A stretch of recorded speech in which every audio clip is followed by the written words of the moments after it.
Hey folks, today we're going to be talking about Azure Bastion Premium as well as Microsoft Dev Boxes on this Frequently Asked Friday. First off, we're going to be going with Mitesh here to talk about Azure Bastion Premium. Mitesh, let's hear about it. Thanks, Connor. Yep, we're looking at Azure Bastion today. So they've released a preview version of the premium SKU, and that's for very high security environments. And we'll look at some of the features that are available there.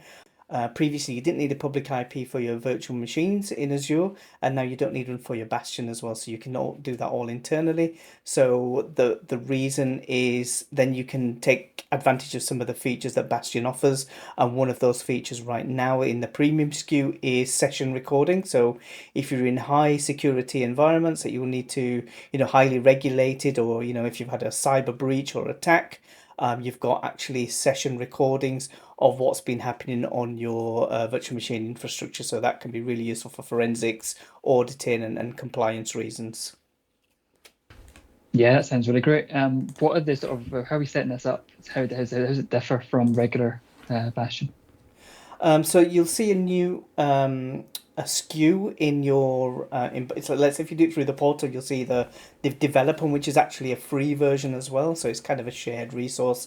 It's a free version. Then you've got your basic, and then you've got your standard, and now you'll see the premium SKU available as well. We'll show you that as well. And then you've got the options for the session recording.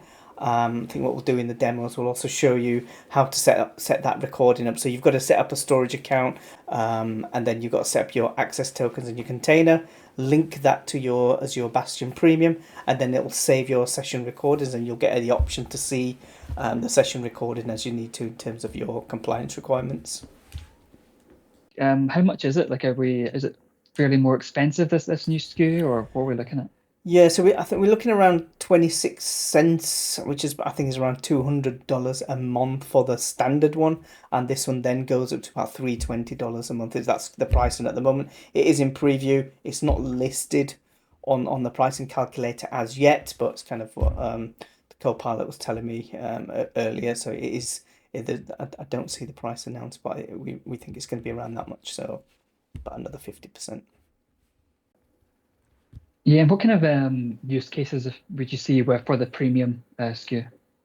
I see the use cases at the moment in highly regulated environments, like maybe banks, healthcare, where auditing and security is a really high priority. So as you know, we've done kind of healthcare and also private bank environments where if those kind of organizations wanted to use Azure Bastion, they've got this extra feature now which they can use all native out of the box, privately secured via internal IP addresses with this capability to turn off any internet endpoints and have that compliance recording capability. So yeah, high security environments, I would say, for that.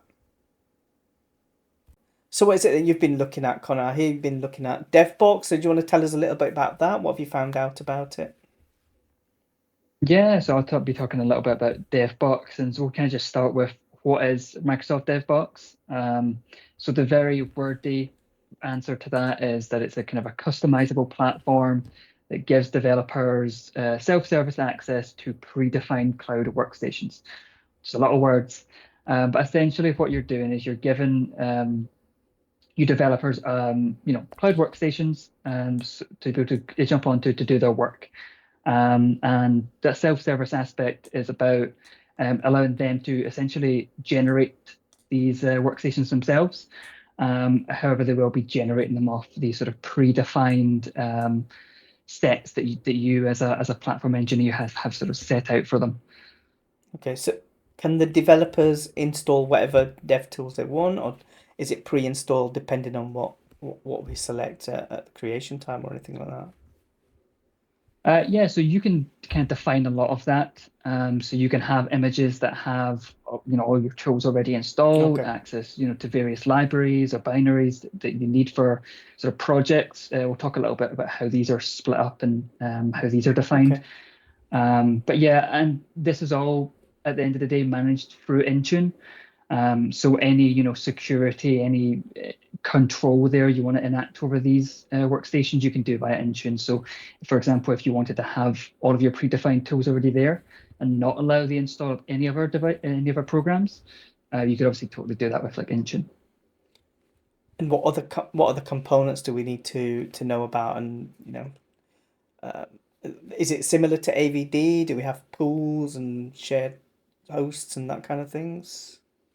Or is it very Yeah, different? so yeah, so it is a lot like AVD, and it's sort of setup and constructions. At the top of it all, to go through some of the components here, you've got your kind of dev centers.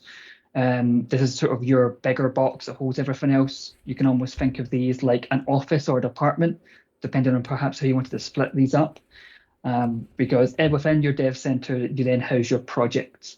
Um, so with projects, they sort of sit within your dev centers and they act as almost like groups to gate access to the dev boxes within them. So you could have set out certain projects, within the dev centers for your various projects internally, right? And then Okay. alongside those, you have your dev box definitions. And these are exactly what they sound like. They're how you set up your SKU images, what tools are going to be installed on these. Then below that, we have the DevBox pools, which essentially you associate with a project and with a DevBox definition, and these pools are where your DevBoxes then sit inside.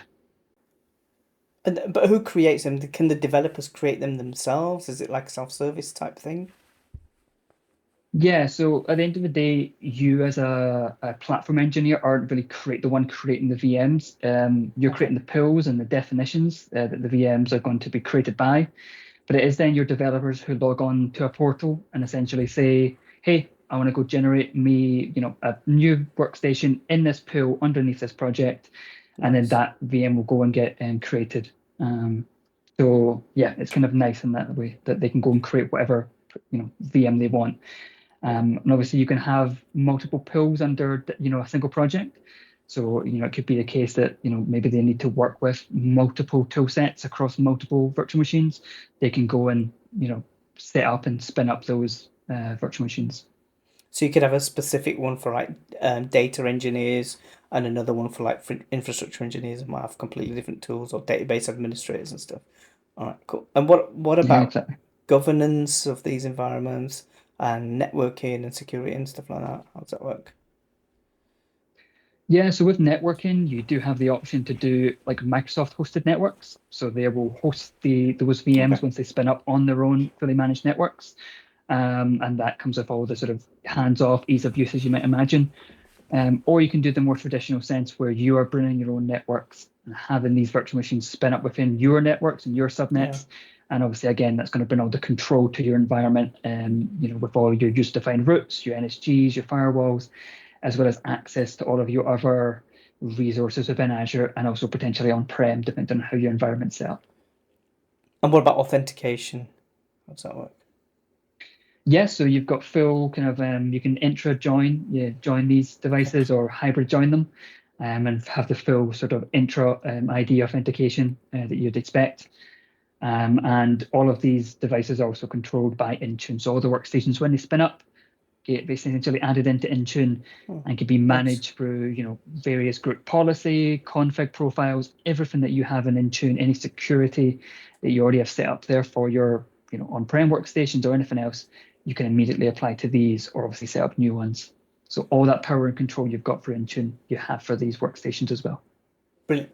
And access control, is that just I guess you create a group for your users and then is there a specific role or is it just a standard VM role or something? Yeah, so there is a specific role, Okay. and yeah, it's all controlled through RBAC. So it's RBAC on the project, and that's sort of where you're giving users that access. So you give that RBAC role onto the project that you want those users to have access to. Yeah, so that's kind of all we've got on dev boxes. I know we're going to have hopefully a video coming out soon that goes into a bit more detail of how you can set these up and how they work. And I know Mitesh, I think you Yeah. hopefully should have a video on the kind of Azure Bastion Premium stuff as well. Yeah, I've kind of pretty much recorded that one already, so that's definitely happening. I've just got to put it together and we'll put it on our YouTube channel. So keep an eye for both of those videos to see a demo of these two systems. Yep, that'll be there, Connor. Yeah, fantastic. So, yeah, thanks everyone for joining for episode 8 of Frequently Asked Friday. Come back next week for episode 9 and make sure to leave any comments down in the description for anything you want us to tackle or talk about. But yeah, other than that, thank you very much for joining us. Cheers. Thanks, everyone. Thanks for watching. Take care. See you next week. Take care.